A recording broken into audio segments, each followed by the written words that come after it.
Alright, I gotta make another video here.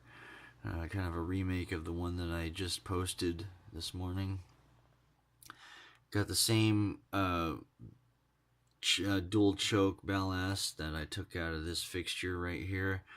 I turned it on when I got home tonight, and I realized that one end of the capacitor wasn't connected to this capacitor the way that the one that I took out was connected in series with this one.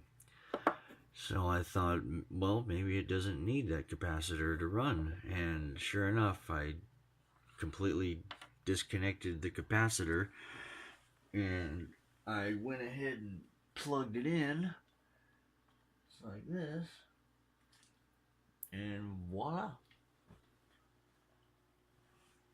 came right on. Doesn't even need the capacitor that I cut out of the thing. You can see one end of the cut right there, that little wire, and the other end is right there. Yeah, I cut it off right there and there. Little 650 volt capacitor, similar to this one, but this one's a 750 volt, not a 650.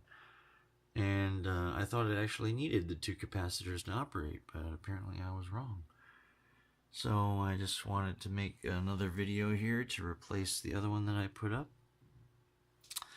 Very well made lamp fixture. I don't know how old it is, but it is just two chokes, capacitor, and a little resistor.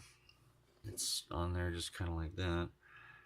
I would really like to get rid of the resistor somehow and just have a capacitor, but I still have to kind of remove some of the tar and study where the connections are and kind of study how this thing works a little bit more and why it needs 4 spliced ends that go to each end. I mean, it's a very interesting how complex the wiring is here.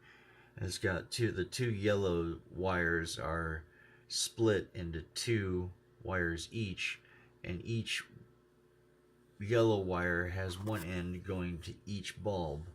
So I don't know why it has to do that to operate, and why it needs 2 reds and 2 blues, where these other ballasts that I've been studying from these 8-foot bulbs say that, or they only have 1 red and 1 blue going to each bulb, 1 red to 1 bulb, 1 blue to 1 bulb, and the black and white AC lines are connected to the other ends. So the electric current is basically passing through the bulb and not through the filament at the end of the bulb.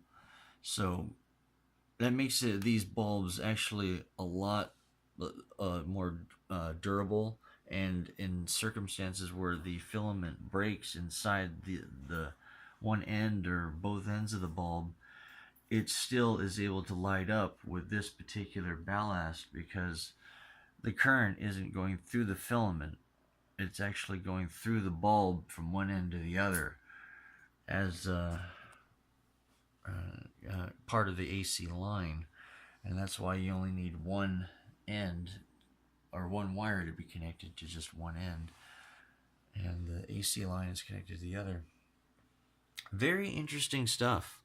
Yeah, I'm enjoying the studying that I'm doing, and yeah, as soon as I kind of figure out more about how these work, and eventually I want to have a complete lineup of how you can light up a small, like 8-inch bulb with these, individual chokes, and as soon as you get to the 40-watt bulbs, you can light up 2 of them with the dual choke, but it requires a capacitor to smooth out the current.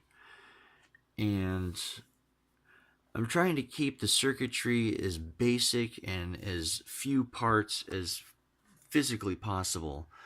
that's why I liked in my previous videos that the only thing that operate two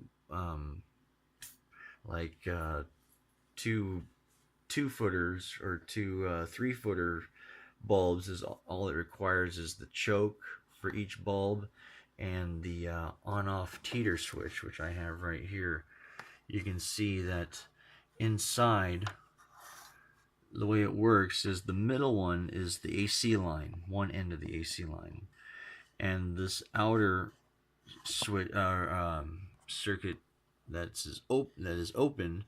Like if you teeter this way, it'll close this circuit, and that will allow current to start to loop through the bulb and cause it to start to preheat and light up. And then when you release it, it opens the circuit again, and then that causes the bulb to pop on.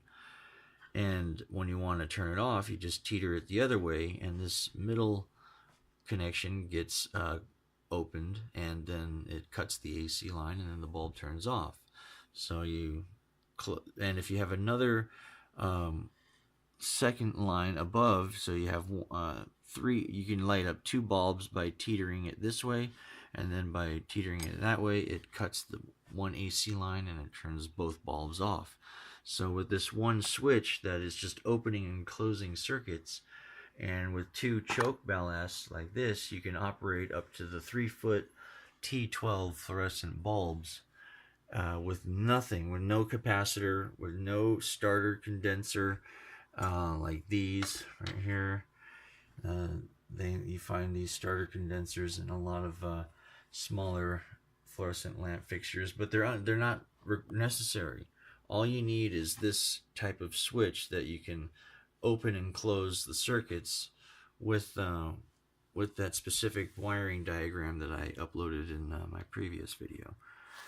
But apparently when you get to these 4-footers and higher length bulbs, they require the capacitor for the voltage kick in order for them to come on, I suppose. But anyway, I can't say that for sure. I'm still kind of studying these bigger lamp chokes. I got this one here. These are universal.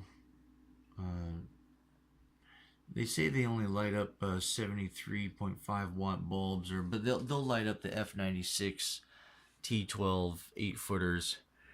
This particular ballast will light 2 bulbs, and that particular ballast will light 2. Well, they're both the same. So it's 2 ballasts that light up these 4 8-footers here. I found the lamp fixture, but I bought the bulbs, and when I found it, it wasn't wired properly. They had too many wires going to one end of the lamp bulbs. They had 2 blacks and 2 whites going to each end, and you only required 1 black and 1 white to each end. And yeah, after a little bit of trial and error, I finally got one to work, and then I did the same to the other one, got the other one to work, and voila, yeah. A free quad bulb 8-foot lamp fixture. All I had to do was rewire it and buy the bulbs.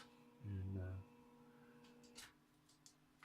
so far I've been able to light these 4-footers, and I've been able to light these 8-footers, but I can't say that I am completely clear as how they are operating.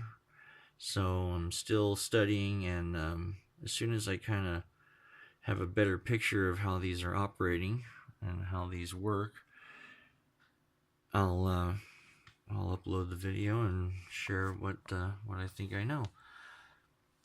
So alright, well, thank you for watching, and yeah, these lamp fixtures I think should be valued greatly, because with just a choke and a switch like this that doesn't have any capacitors, any starter condensers, or any diodes, or any resistors, or anything that could fry and fail in heat, these lamps will last a lifetime. They'll also last in the rain. They'll also last in the heat, and they're really worth it. In the end, they're worth it. The power consumption is not that much greater than what people use LEDs for. Maybe 4 or 5 times more, and that's about it. Okay, thank you.